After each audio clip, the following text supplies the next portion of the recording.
what we have here are my rear tail light assemblies. The ones in the back are off the original Redbird, and the two in the front, I have bought the parts off of eBay and ended up restoring it.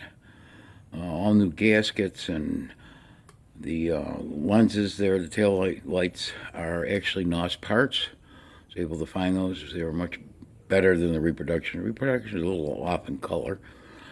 And the thing about these parts here is it's die-cast, chromed. And the problem with die-cast chrome, over time it starts actually, for die-cast, it's the equivalent of rusting.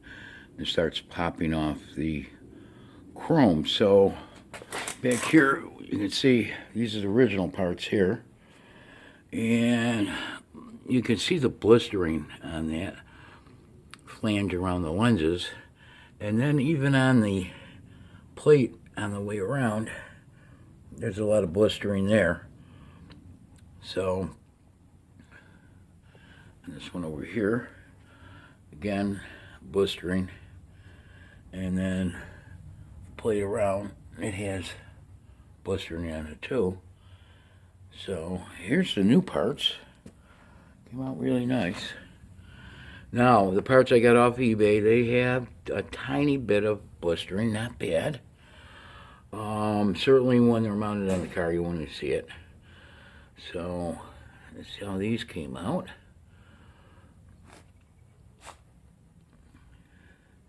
And then on the back of these, everything has been all restored. As you can see, the wiring that I have from parts that I bought. And then this one is the same thing.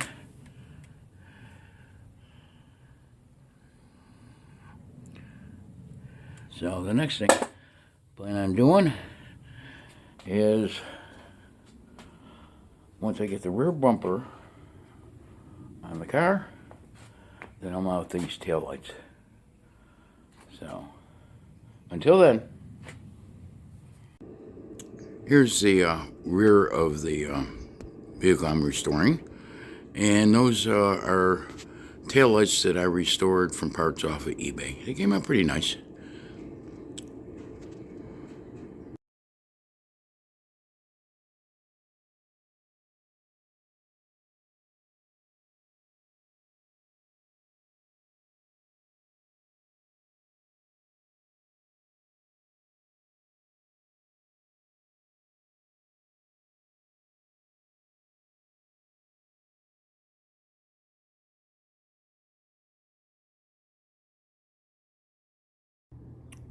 So if you enjoyed this video, please give us a thumbs up, subscribe. We're going to have many more episodes of the restoration of this.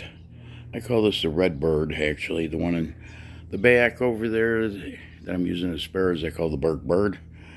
But anyways, and hit the notification. Like I say, there's going to be several episodes, so if you subscribe, you'll know when I post more videos. Have a nice day.